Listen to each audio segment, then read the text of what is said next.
So good evening and welcome to this JCT English webinar, which focuses on Level 2 learning programmes in the English classroom. My name is Lorraine Keenan. I am an English advisor with JCT English, and I am seconded from an LMETB school, St Oliver's Community College in Drogheda. And tonight I am joined by Emma Davis. Good evening, Emma. Hello, Lorraine. I'm delighted to be here. I'm an English and Business Studies teacher in St Brichan's College in Belturbet. It's a Cavan Monaghan ETB school, and I'm currently teaching students following the Level 2 learning programmes in the mainstream English classroom. This evening, I will refer to one of my current junior cycle English groups, which is a very diverse group of learners. I've previously worked as a full-time advisor with JCT English, and I also piloted the Level 2 learning programme course for CSI Forensic Science with the NCCA. I am now an associate with JCT English, so I work full-time in my school and I'm released for up to 20 days a year. Okay, thank you so much, Emma. It is great to have you here with us this evening. And to all of our attendees, it is great to have you here with us as well. We're really looking forward to your active engagement with us this evening. And there are a number of ways for you to engage. So please post any comments that you may have across the webinar using the question tab, and information from tonight's webinar, including the presentation, will be available on jct.ie in the coming days. And the handouts that accompany tonight's webinar, they can be viewed by clicking on the handouts button. They're highlighted here on screen. So if you just kind of navigate your way there and find the questions tab and the handouts tab. So our learning intentions then for this evening are to develop an understanding of the Level 2 learning programmes and to consider who the programmes are designed for and how the programmes are structured, and also how to plan collaboratively for teaching, learning and assessment to meet the needs of all students in our English classrooms. The webinar will begin by looking at a broad overview of Level 2 learning programmes, and we'll then try to kind of get under the skin of an experience in the English classroom. So let's take a look now at that overview. As many of you will be aware, inclusive education is one of the 8 principles of the framework for junior cycle, and thus it is a fundamental aspect of our curriculum. The framework states that junior cycle places students at the centre of the educational experience, enabling them to actively participate in their communities and in society, and to be resourceful and confident learners in all aspects of their lives. And so how does the framework support inclusive education? Many of you will be familiar with this framework slide. The foundations are the 8 principles, of which inclusive education is one. There are 24 statements of learning which meet the needs of all learners. The 8 key skills support inclusivity and the development of a variety of skills, and changes in assessment and reporting provide us with many opportunities to capture the learning, the skills and the talents demonstrated by all of our students.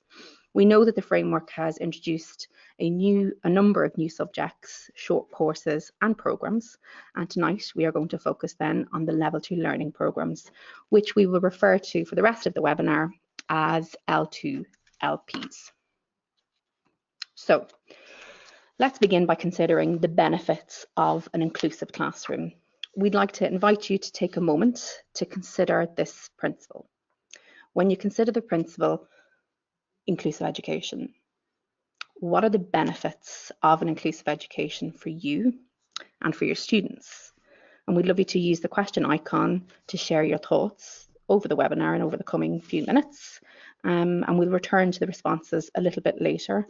But I would love to ask you, Emma, your thoughts and your response to that question. So for me, Lorraine, really, it's about ensuring that every student in my class is able to access, to participate, and to really benefit from the learning that's taking place in the classroom. So being inclusive for me is about embracing all students, irrespective of gender, race, social class, or their special education need. It's about celebrating diversity and treating students as individuals. I really aim to create a sense of belonging and aim to meet the students' learning needs while really taking into account their different experiences. This benefits all of the learners, and in fact, furthermore, kind of extends outside to all members of the school community. Absolutely, Emma. Thank you for those insights. Let's consider it more broadly then, and where the L2LPs sit. It's important that students learn at a level that is appropriate to their needs, but that they're also challenged to reach their full potential.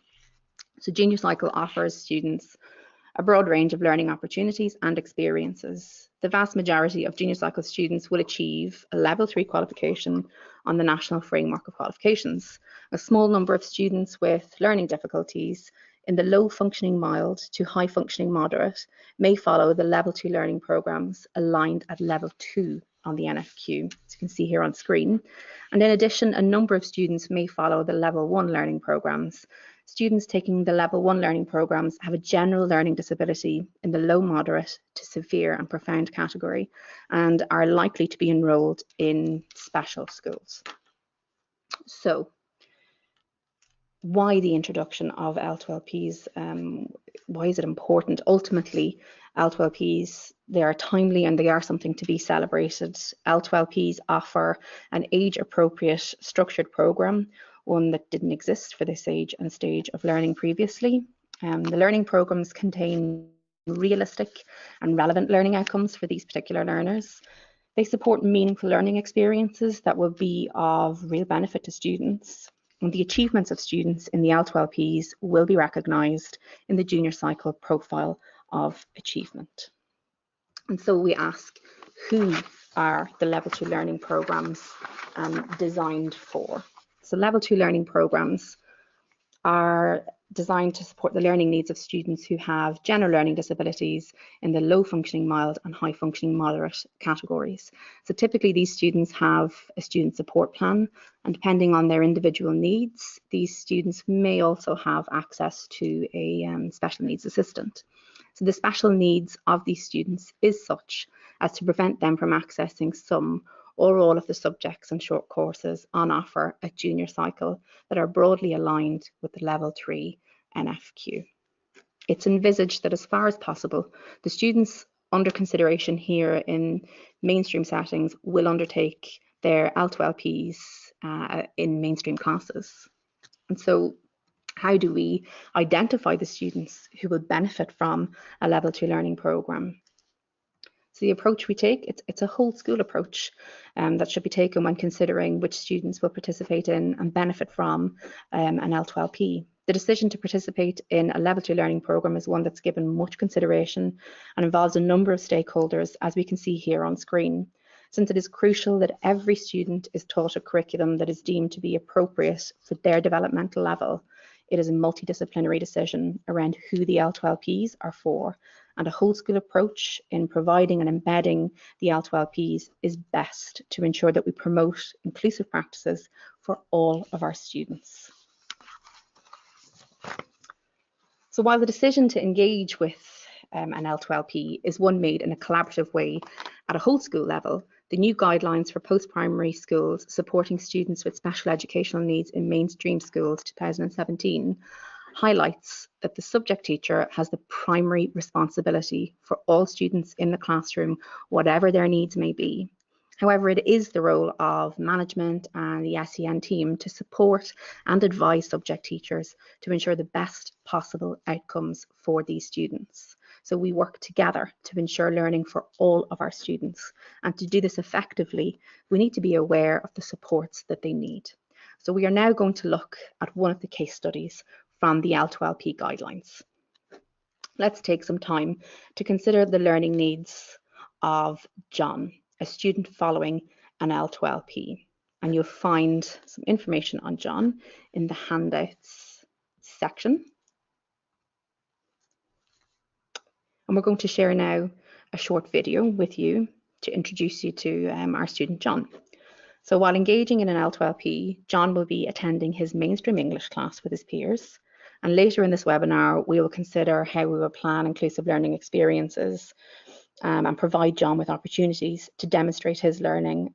And we'll also reflect on how we as teachers will assess and report on John's learning. So the extract that we are sharing here in the handout section is from the NCCA Level 2 Learning Programmes Guidelines for Teachers 2014, and the full document is available on curriculumonline.ie. So it may be useful for you for this evening, and also to support you in planning inclusive learning experiences for your students. So let's watch the video and take a little look at the handout provided, and let's consider John.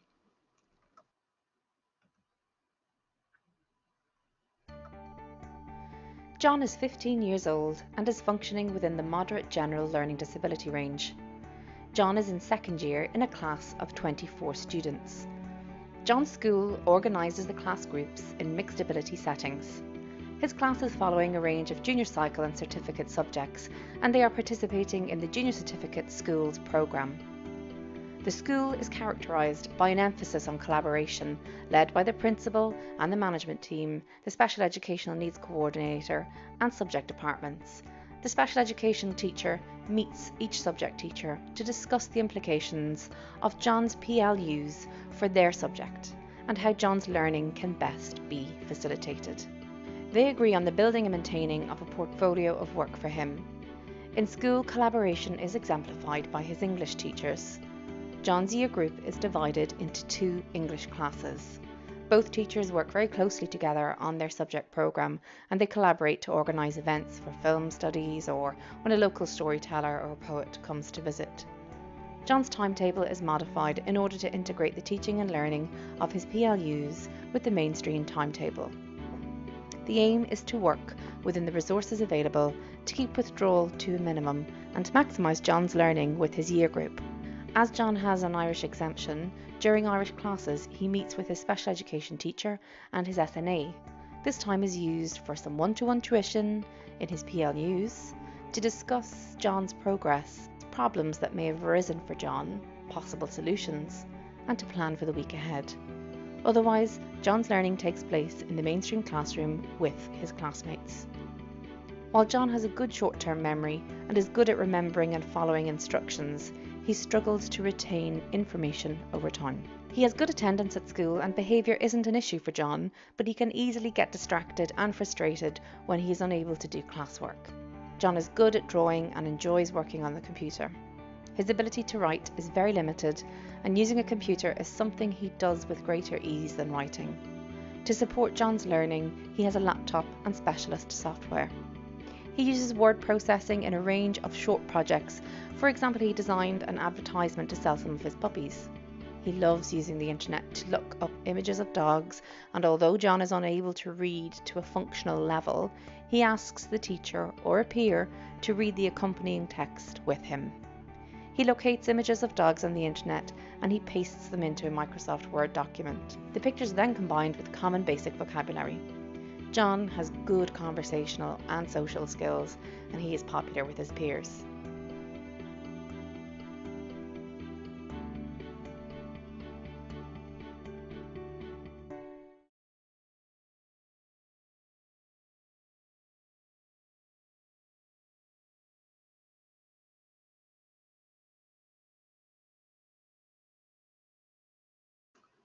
Okay, and so that's our lovely John. And as we move across the webinar, so we're going to consider right now then, well, what are level 2 learning programs? And if you don't have a particular student in mind, then perhaps think of John as we move across these next number of slides to help you picture the level 2 learning programs in our classrooms. So if I click on here, so what is our understanding of inclusive education? We asked you this a little bit earlier at the beginning of the webinar. We invited you to consider the concept of inclusive education, and Emma shared her thoughts around it. I'd love to hand back over to you, Emma, and just see what some of the responses are that have come in from our attendees tonight. Thank you, Lorraine. Yes, we've had some lovely responses from our attendees. So Alison has stated that she feels that inclusive education is about ensuring that no student is left behind. Valerie says that inclusive education allows every student to succeed in the classroom. Inclusive education will allow for equality of opportunity to access the curriculum and allow students with SEN to be challenged and motivated to learn with their peers with a view to learning for life. that the SEN student is no longer alone in the resource room, which is a welcome change, and that came in from Aoife. Orla has shared with us that students often don't feel labelled and then can challenge themselves more easily. Mary feels that it's more representative of a wider society. Stephanie shared with us that we all learn from each other in terms of outlooks and experiences. Susan mentioned peer learning as a benefit of inclusive education. And Anya said that it's fostering a sense of belonging and acceptance. Finally, Breed shared that it helps students to achieve their potential, that it's important to embrace all students. It gives students confidence in themselves and in their learning journey. So thank you all for your responses, and I'll hand back over to you, Lorraine. Yeah, thank you so much for those. Insightful. We can see how much we all value and recognise the benefits of inclusive education. So let's consider then to consider or to think about how our level 2 learning programs structured. So you take a look here on screen, or in the handout section. Actually, in the handout section you will find a handout entitled L2LP Priority Learning Units Booklet. It should be down there on the right hand side of your screen, and it details the structures of the PLUs. And you can see it here on the screen here tonight as well. There are two components to an L2LP. Students will undertake learning in 5 priority learning units and in 2 short courses. And you can see the PLU information in the booklet this evening. So the 5 PLUs are named Communicating and Literacy, Numeracy, Personal Care, Living in the Community, and Preparing for Work. Each PLU focuses on developing the social, personal, and pre-vocational skills that prepare students for further study, for work, and for life. Students will also engage with 2 short courses as part of their L2LP. So there are a number of level 2 short courses available from the NCCA. 2 examples are Caring for Animals, and another is CSI Exploring Forensic Science. Schools are also free to create their own short courses. And for the purpose of full accreditation, students need to have evidence of learning in the majority of the learning outcomes in all elements in the 5 priority learning units, as well as their 2 short courses. So assessment of the PLUs and short courses will be school-based, and it is something that we will discuss in further detail later in the webinar. So let's consider then also planning together. There are 2 more handouts this evening created by the JCT L2LP team, which you may find helpful. There's the collaborative journey poster and the subject and PLUs overview.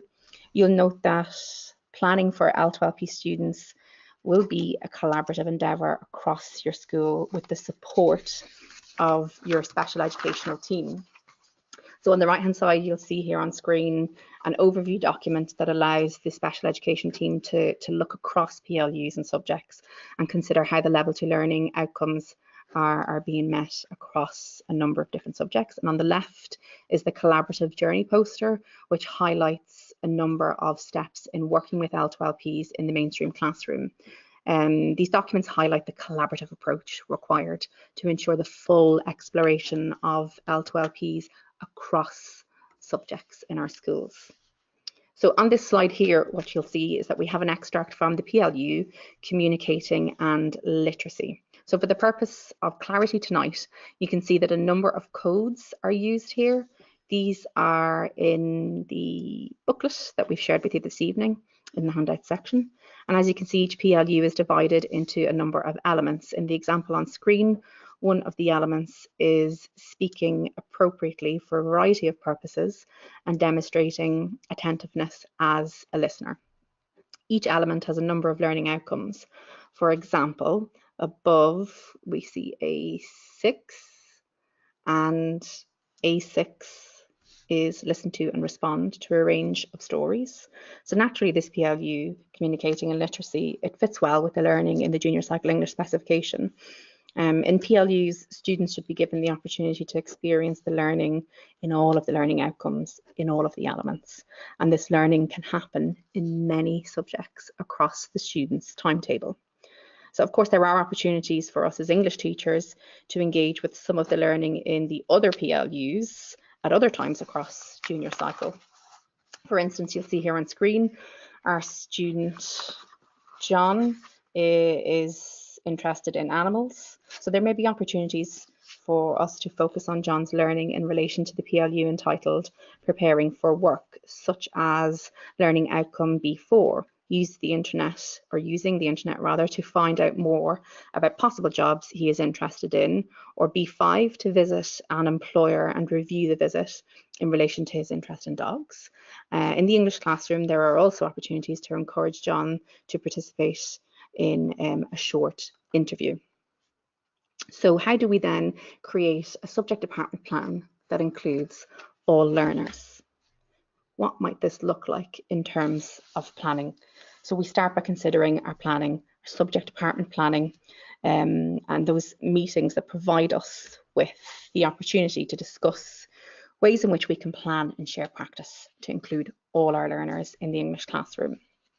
So in our recent English Cluster Day, which you will find on our site under the CPD Workshops 2018-19, if you didn't get to attend it, we explored some aspects of this unit of learning that you see here on screen.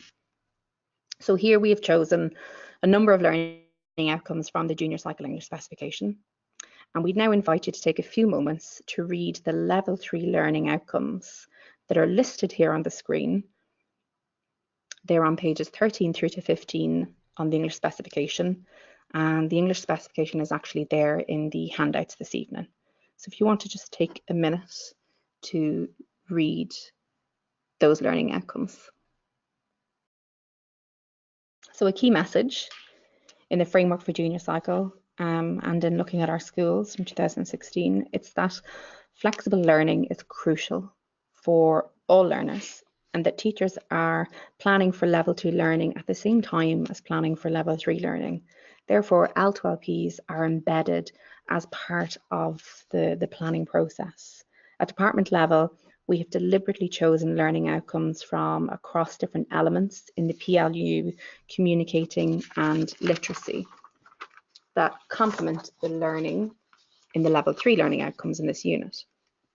And we've also chosen learning outcomes that promote learning across the 3 strands of oral language, reading and writing. All students will have opportunities to participate in and demonstrate their learning in a variety of ways, allowing us to plan for inclusive assessment moments and to follow the process for building the students' portfolio. So as a department, we discussed which L2LP learning outcomes complemented the Level 3 learning outcomes. And the L2LP learning outcomes that we've chosen, you can see them here on screen. A6, C3, C5, D5, and E3. And they are also available on your handout there this evening. So take a moment to read those. And so we're going to focus then on 2 learning outcomes from our broader unit of learning. And we're going to look at them in more detail now. So you'll see them here on screen. Reading 3 from our English specification and C5 from the Communicating and Literacy PLU. And you'll remember engaging with Reading 3 on our recent Cluster Day. We know that across this unit of learning, we will be exploring a number of reading strategies, drawing on examples of digital, literary and visual texts. But let's take a moment now to read the 2 LOs that are on screen and consider these in detail.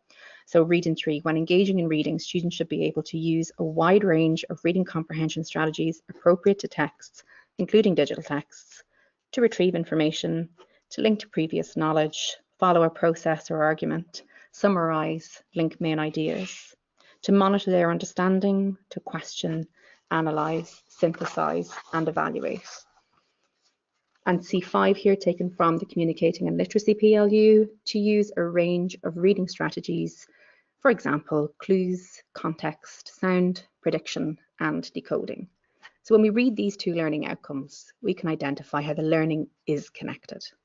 Later in the webinar, we will discuss some learning experiences that would actually support the learning in both of these learning outcomes. So by having these conversations from the outset at department level about the connections between the learning in the 2 programs, we are considering the learning needs of all of our students. So how then do we create learning experiences that include all learners in our English classrooms? As a department, we've agreed on the learning outcomes and broadly aligned assessment to these learning outcomes for this unit of learning. So as a subject teacher now, I need to consider how I will tailor the plan to suit the individual learning needs of my students and differentiate teaching and learning activities as necessary by designing learning experiences that will both support and challenge my students, enabling them to reach their full potential. So we are going to do this in the context of the unit of learning that we've just explored and put up on screen.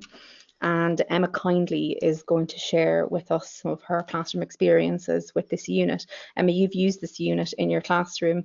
So would you mind taking us through, how did this materialize, or what were the learning experiences like that you designed for your students in connection to this unit? Absolutely, Lorraine. Thanks. Well, I find that short films are a really useful way to introduce film to all students and also to consolidate prior learning. So the learning experience I designed for my students involves learning to read a digital text. So reading comprehension strategies were used to support students in their decoding and their comprehension of the short film called L2LP. So I wanted students to learn to use visual and sound clues to read an animated film, and then use appropriate reading strategies to discuss the plot or the story of the film. And I also ultimately wanted my students to learn how to respond to this text imaginatively. Okay. So then, after watching L2LP, I presented my students with a series of stills from the film, and then I asked them to sequence and to summarize the plot. So then students were demonstrating their ability to retrieve information, follow a process, summarize and link their main ideas. And this addresses some of the learning outlined in the learning outcomes we looked at earlier, both reading 3 at level 3 and then C5 at level 2. Absolutely, yeah. So visuals such as these, I find, are really a valuable support for all students, but particularly for students who have a special educational need. They can assist with vocabulary development and promoting understanding, as well as consolidating their learning. So we can see from this example how taking a varied and broad approach to assessment at department level in our subject plan means that we are planning for all of our students from the outset. Okay. So then when we were planning this unit as a department, we designed a number of broad assessments. So one of which was that students would create an imaginative response to the text that they engaged with. And this allowed students following both level 2 and level 3 curricula to demonstrate their learning. Okay. So they can respond in a variety of ways. For instance, a written text, a visual text. It might be a text written for performance, multimodal text such as storyboards. And this allows students to demonstrate the learning in W7 at level 3 and E3 in level 2. It's also worth remembering that these pieces can form part of the L2LP portfolio of work, which we'll explore in further detail soon. Lovely. So of course, this is just one way of assessing the learning. So as we see here, Rita Berry highlights how assessment can be varied in form, depth, or breadth to reflect different facets of learning. A variety of types of assessment allows a range of different learning outcomes to be assessed. So our assessment structure in Junior Cycle English supports all of our students in demonstrating their learning through the use of a variety of assessments. Okay, let's have a look at some. So here you can see that in class, we started by using short answer questions, and also you'll see some multiple choice questions. And this was really to draw out the learning connected to reading 3, which was using their comprehension strategies to read the text. And in this case, it was film. Mm-hmm. The L2LP outcome C5 talks about using a range of reading strategies, such as clues, contexts, sound, prediction, and decoding. Mm-hmm. So I could see from here whether students had a clear understanding of the text. So then we moved on to some matching exercises. So here I was checking for understanding and developing sequencing skills. I was assessing their understanding of plot, and this really requires a more in-depth understanding of the film. So then this kind of scaffolding led to interpretive exercises. So This is where I asked my students to write about what was happening in a number of stills from the film. And you can see some examples of what my students did here. Lovely. Then finally, we moved on to extended writing exercises. This was to demonstrate their ability to summarize the plot and also ultimately to respond imaginatively to the text by continuing the story prompted by a visual from the closing scene of the film.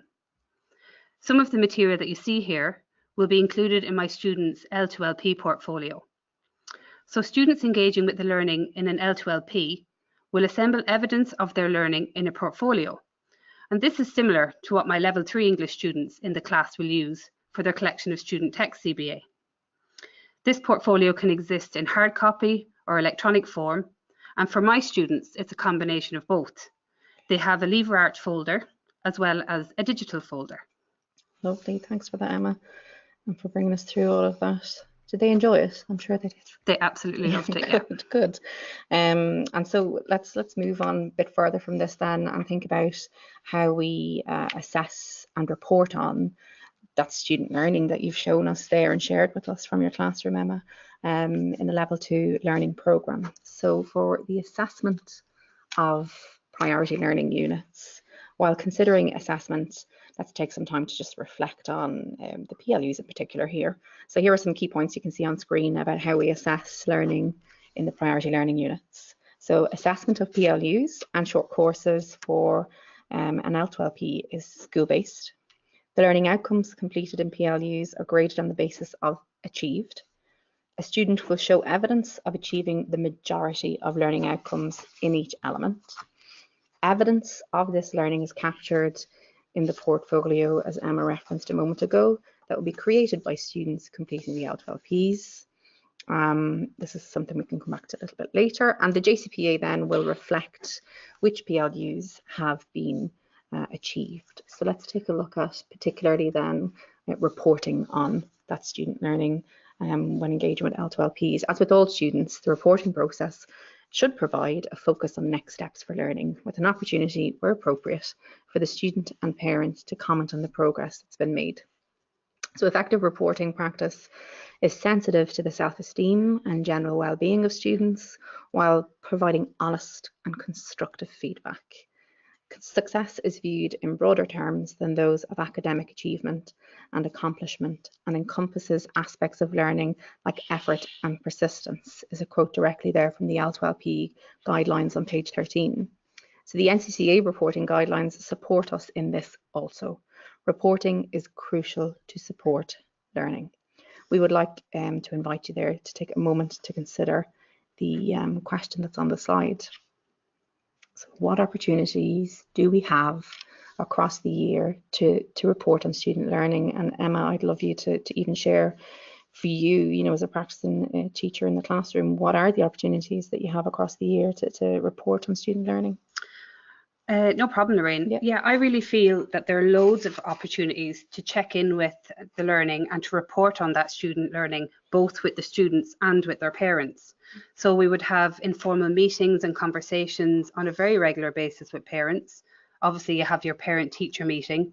We regularly communicate through the school journal. We monitor homework. We'd make phone calls discussing student work. We display student work in the classroom and across the entire school. We have celebrations of students' work. So, for example, some of our students that are engaging with the Level 2 learning programme are currently in the final of Junk Couture, which is a fantastic achievement. So if anybody would like to vote for Butterfly Beauty, I'll just get that plug in. That would be super.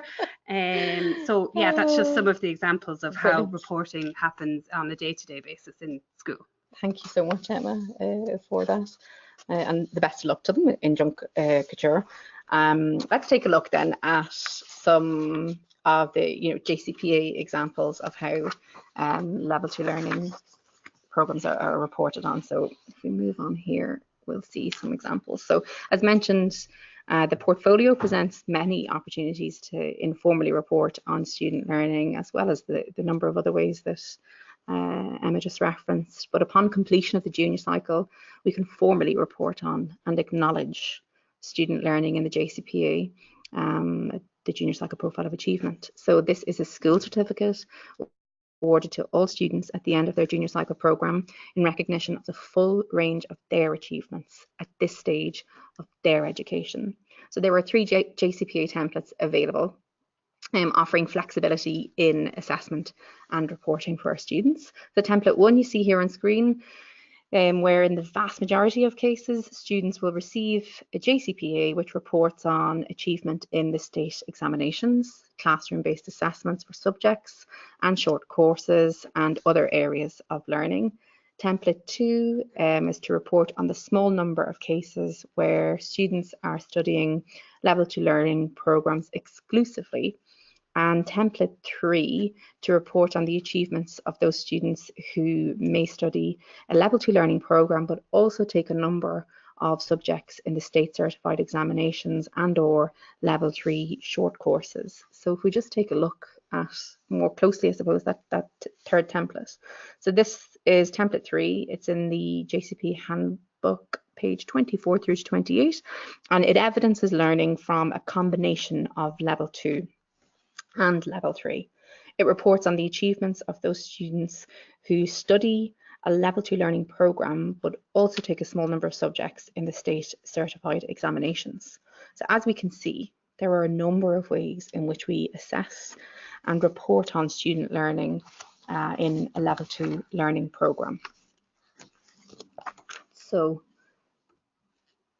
I suppose it's really important to revisit this, and we can see it from your comments this evening and from our conversations here in Athlone, how much we value inclusive education and how important it is to all of us, both in school and outside of school. And that final message from us here is it's important for us all to remember that inclusion and inclusive education it's a process. It's not a product, and it's a road upon which we travel together.